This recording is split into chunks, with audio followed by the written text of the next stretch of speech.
Hello, কেমন আছো সবাই? আশা করি ভালোই থাকবে। আজকে আমি তোমাদের জন্য প্রশ্ন উত্তর নিয়ে চলে এসেছি, যেটা আমরা এখনই সলভ করব। ঠিক আছে, তো দেরি না করে টপিকসে চলে যাই। প্রথম প্রশ্ন হচ্ছে, হিস্টোরি শব্দটি এসেছে কোন শব্দ থেকে? তোমরা কি জানো? নিশ্চয়ই জানবে। হিস্টোরি শব্দটি এসেছে হিস্টোরিয়া থেকে।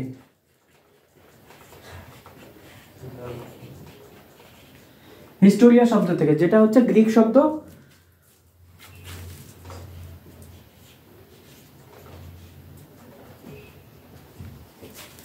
হিস্টোরিয়া একটা গ্রিক শব্দ।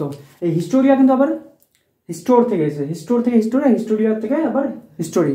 ওকে, তারপরে চলো, ইতিহাসের জনক বলা হয় কাকে? ইতিহাসের জনক কাকে বলা হয়? নিশ্চয়ই জানো, হেরোডোটাস।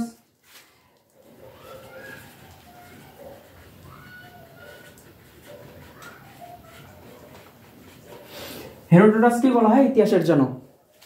তারপরে চলে যাব, হেরোডোটাসকে ইতিহাসের জনক বলে আখ্যা কে দিয়েছেন? আমরা সবাই জানি ইতিহাসের জনক বলা হয় হেরোডোটাসকে, কিন্তু হেরোডোটাসকে ইতিহাসের জনক কে বলে আখ্যা দিয়েছেন জানা আছে?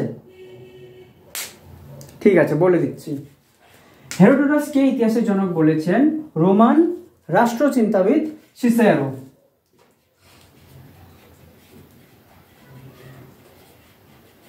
সিসেরো একজন রোমান রাষ্ট্রচিন্তাবিদ ছিলেন, তিনি হেরোডোটাসকে ইতিহাসের জনক বলে আখ্যা দিয়েছেন। তারপর কোশ্চেনে চলে যাব, ভারতে প্রথম লিখিত ইতিহাস গ্রন্থের মর্যাদা দেওয়া হয় কোন গ্রন্থকে?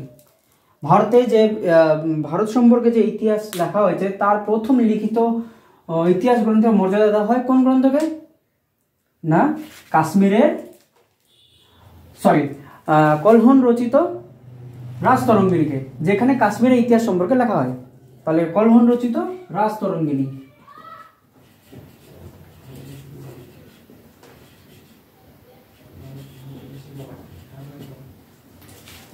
কলহন রচিত রাজতরঙ্গিনী গ্রন্থকেই কিন্তু ভারতের প্রথম লিখিত ইতিহাস গ্রন্থের মর্যাদা দেওয়া হয়।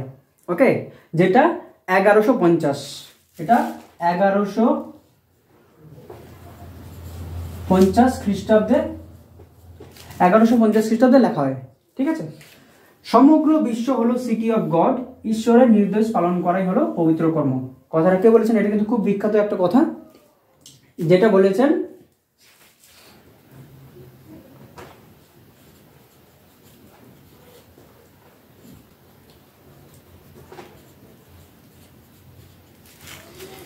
কে লিখেছেন? কে বলেছেন? Saint Augustus. তিনি একজন কিন্তু সন্ন্যাসী ছিলেন। রেডিও কার্বন ডেটিং পদ্ধতি, রেডিও কার্বন ডেটিং পদ্ধতি আবিষ্কর্তাকে? রেডিও কার্বন ডেটিং পদ্ধতি এর মাধ্যমে কিন্তু প্রাচীন নিদর্শন যেগুলো যে পাওয়া যায় সেটা কতদিন পুরনো তা কিন্তু এই পদ্ধতির মাধ্যমে জানা যায়। Carbon dating, radio carbon dating পদ্ধতি এর আবিষ্কর্তা হচ্ছে উইলিয়াম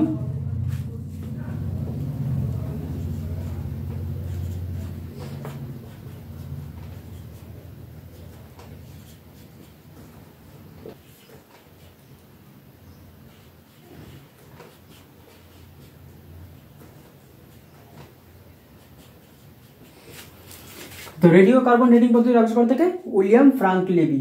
উইলিয়াম ফ্রাঙ্ক লেবি ইনি কিন্তু রেডিও কার্বন ডেটিং পদ্ধতির আবিষ্কার করেন। ঠিক আছে, তো বিসির ফুল ফর্ম কি? বিসির ফুল ফর্ম আমরা জানি বিফোর খ্রিস্ট, কিন্তু বিসির বর্তমান নাম কি? বিসির বর্তমান নাম হিসেবে ধরা হয় বিসিই বা বিফোর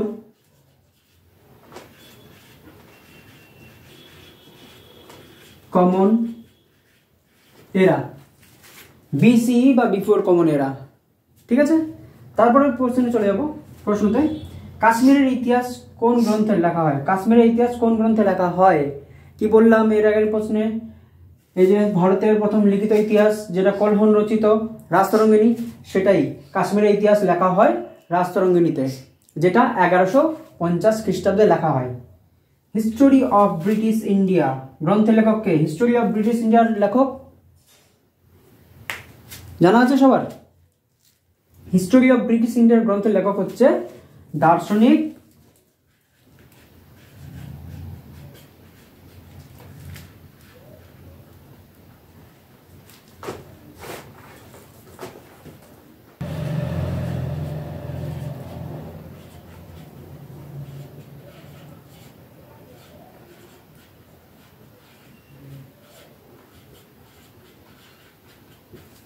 তাহলে British of history of British India গ্রন্থের লেখক হচ্ছে দার্শনিক জেমস স্টুয়ার্ট মিল। দার্শনিক জেমস স্টুয়ার্ট মিলই ছিলেন ব্রিটিশ হিস্টোরি অফ ব্রিটিশ ইন্ডিয়ার গ্রন্থের লেখক। প্রাক ইতিহাস, প্রাক ইতিহাস শব্দটি কি ব্যবহার করেন? প্রাক ইতিহাস শব্দটি ব্যবহার করেন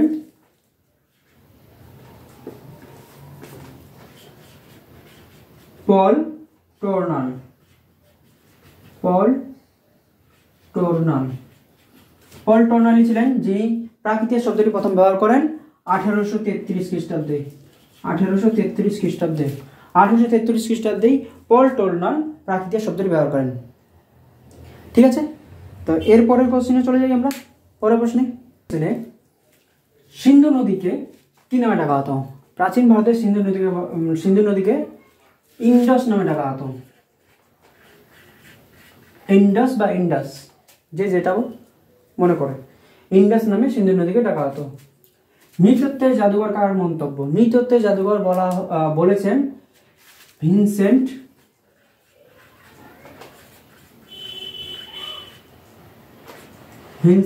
Arthur Smith. Vincent Arthur Smith নৃতত্ত্বের জাদুঘর বলেছেন ভারতকে। ঠিক আছে, নানা ভাষা, নানা মত, নানা পরিধান, বিবিধের মাঝে দেখো মিলন মহান, এটা কার মন্তব্য? এটা বলেছেন কবি Atul Prasad Sen.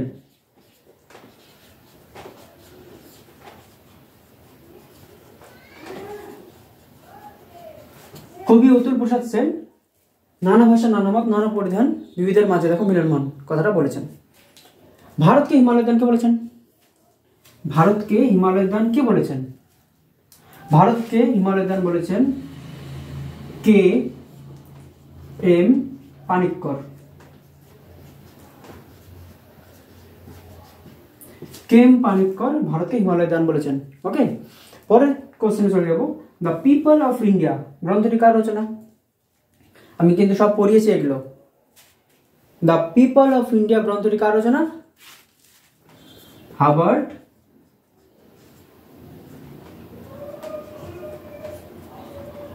রিজলে। Herbert Risley the people of India গ্রন্থটি রচনা করেন, যেটা ভারতের সেন্সাস, তোমরা তো জানোই, পিপল মানে বুঝতে পারছো, জনগণনা নিয়ে। জনগণনা ভারতে কখন শুরু হয়? ভারতে জনগণনা শুরু হয় 1901 থেকে কিন্তু ভারতে জনগণনা শুরু হয়, তখনই কিন্তু দ্য পিপল অফ ইন্ডিয়া গ্রন্থটা রচনা করেন হার্বার্ট রিজলে। তারপরে চলেও ভারতীয় জনসৌধের প্রথম স্তর। ভারতীয় জনসৌধের প্রথম স্তর কাকে ধরা, মানে কোনটাকে ধরা হয়? নেগ্রিটো।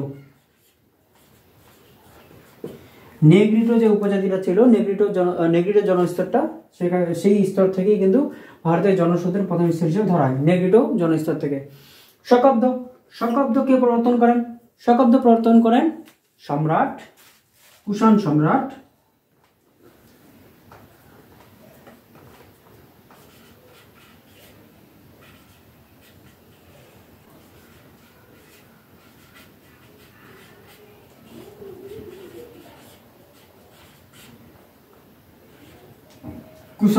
কনিষ্ক। কুষাণ সম্রাট কনিষ্ক 78 খ্রিস্টাব্দ থেকে এই শকাব্দ প্রবর্তন করেন। কুষাণ সম্রাট কনিষ্ক 78 খ্রিস্টাব্দে শকাব্দ প্রবর্তন করেন। এইবারে পড়ব হর্ষাব্দ কে প্রবর্তন করেন? বলো, তোমরাই বলো, হর্ষাব্দ কে প্রবর্তন করেন? হর্ষাব্দ প্রবর্তন করেন হর্ষবর্ধন। নাম শুনে কিন্তু বোঝা যাচ্ছে, হর্ষবর্ধন।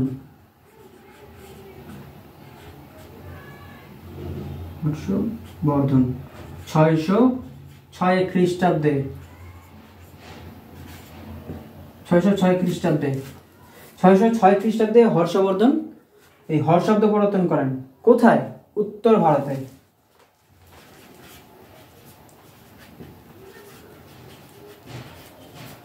উত্তর ভারতে হর্ষবর্ধন 606 খ্রিস্টাব্দে হর্ষাব্দ প্রবর্তন করেন।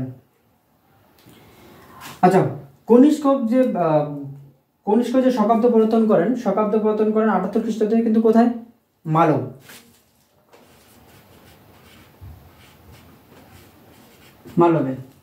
মালবে শকাব্দ প্রবর্তন করেন কুষাণ সম্রাট কনিষ্ক। আচ্ছা, আর্কিওলজি শব্দটা আমরা পড়েছি, এর আগেও পড়েছি। তো আর্কিওলজি শব্দটি এসেছে কোন গ্রিক শব্দ থেকে জানা আছে? আর্কাইওলজিয়া।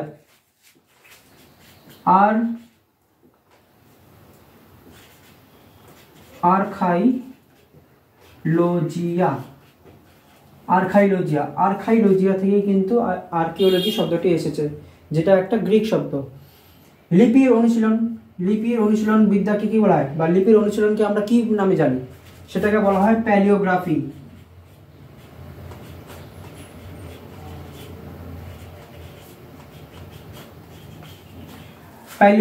লিপির অনুশীলনকে বলা হয় প্যালিওগ্রাফি।